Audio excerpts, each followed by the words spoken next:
U.S. intelligence seeing indications that Iran is taking steps to deploy naval mines in the Strait of Hormuz, according to two U.S. officials speaking to CBS News. Iran is apparently using smaller crafts that can carry 2 to 3 mines each to deploy them into the strait. And this comes hours after Defense Secretary Pete Hegseth said today will be the most intense day of military strikes across Iran since the start of the war. Now, 11 days since the fighting erupted, the Trump administration says more than 5,000 targets have been struck across Iran, and the country's missile launching capabilities have been reduced by 90%. Earlier, Secretary of Defense Pete Hegseth addressed the operation. Today will be yet again our most intense day of strikes inside Iran.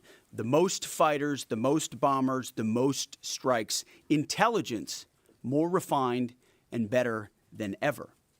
So that's on one hand. On the other hand, the last 24 hours have seen Iran fire the lowest number of missiles they've been capable of firing yet.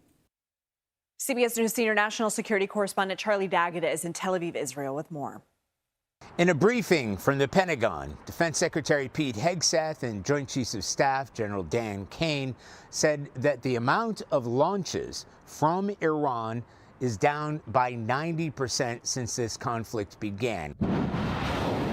We're talking about missile attacks, attempted drone attacks, not just against against U.S. targets in this region, but also U.S. allies throughout the Gulf.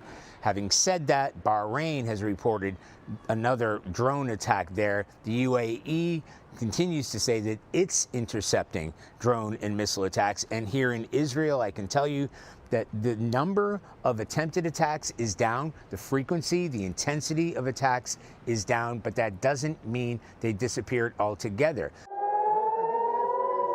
Especially in northern Israel, because it's not just Iran trying to attack targets here, but the Iranian-backed militia Hezbollah has increased, if anything, its amount of attempted attacks in northern Israel against targets here. And where this becomes an issue is because once you put Iran and Hezbollah together, it overwhelms Israel's much vaunted air defense systems, including the Iron Dome, for some of the missiles and rockets that continue to rain down here. So there is progress to report here. Certainly Israelis can tell you that the number of attacks and frequency of attacks is down. But where it becomes critical is what Iran is doing specifically to the Strait of Hormuz. They have threatened and been effective in those threats in trying to shut down this critical oil passageway. And it's not just because they have some sort of naval presence there, because the U.S. administration says that has essentially ceased to exist for the Iranian Navy there, but they own the entire coastline, which means they are able to launch surface-to-surface missiles and also, in some cases, to mine that area. And that just may be the threat of closing down the Strait of Hormuz that can be effective, and that's what we're seeing here.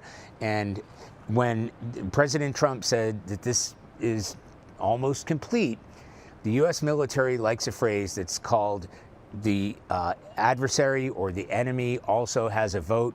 And as far as the Iranians are concerned, that vote is there is no end to this. There are no deliberations or conversations that are taking place to end this conflict.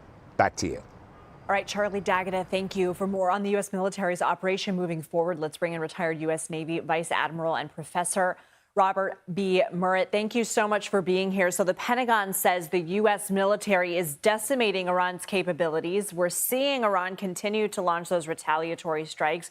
No negotiations on the horizon. From what you're seeing, can Iran keep this going? Lindsay, I think a great question. I think they can keep it going. Now, how that is defined is important. Obviously, their missile capabilities, other things in terms of what we call general purpose military forces like their Navy and their Air Force and their air defense are far, far weaker than they were when this started. But as Charlie was just talking about, they do have some other cards they can play, specifically in the Straits of Hormuz, and that'll certainly loom large in the days and weeks ahead. As the war presses forward, the administration runs the risk of further upsetting U.S. allies in the region. Also, this prolonged shutdown of the Strait of Hormuz and rising gas prices. How does that factor into the U.S. strategy? I think, the way you can view that is we have the military dimensions of what's happening, and then we have the economic dimensions, and obviously they're related. But you do have to look at the economic implications, not just in terms of what it's doing to energy markets, but also our allies, the Gulf states, the tremendous hit that they've taken just as a center of gravity for whether it's tourism, the airlines going through there, and also for commerce, just all the material that has to go through the Gulf states in one way or another, and the economic impact that Iran has been successful in having in terms of holding at risk air travel, for example, but also throughput of material through the Gulf, not just in the energy sector, but also in many other sectors as well. Can the U.S.'s goals be achieved without boots on the ground?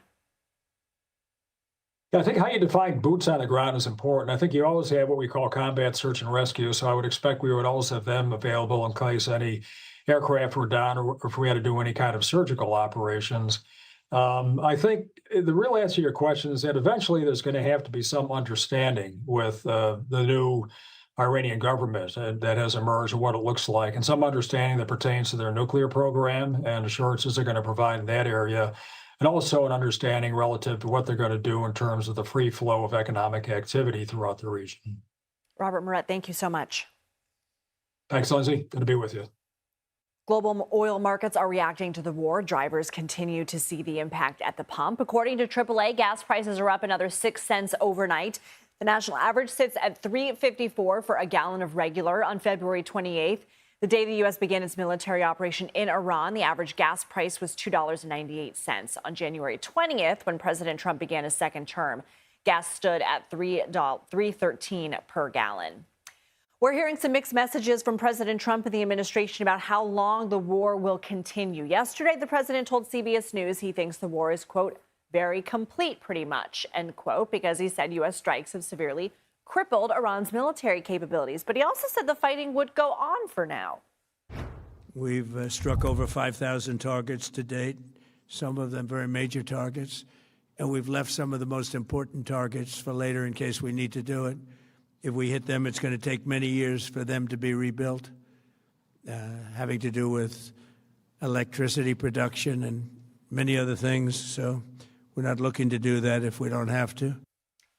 Let's bring in CBS News White House reporter Olivia Rinaldi. So, Olivia, the president says they've left some of the most important targets in Iran for last. What do we know about the trajectory of the war?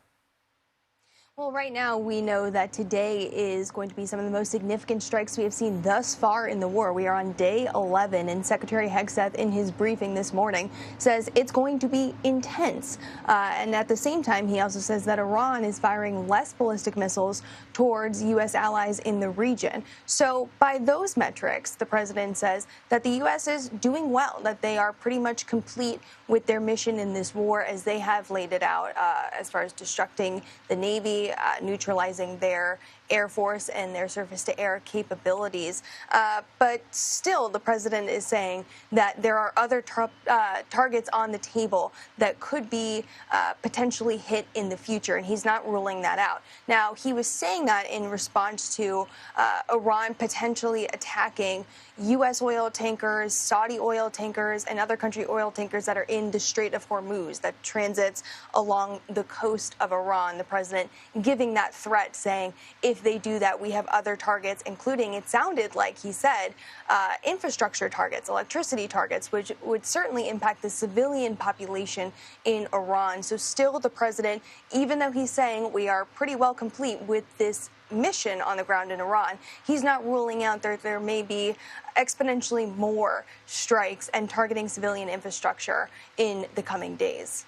And the president said last night that the gas price hikes are temporary. He actually said he thought they would have gone up more than they have. Does the administration have a plan for bringing prices down? Well, the president, again today in an interview with Reuters, projected the same confidence, saying that it's just a momentary price hike and this will essentially come down. And I did just check the price of oil before talking to you, and it's about $77. It did spike to above 100, which was the highest it has been since 2022 when Russia invaded Ukraine.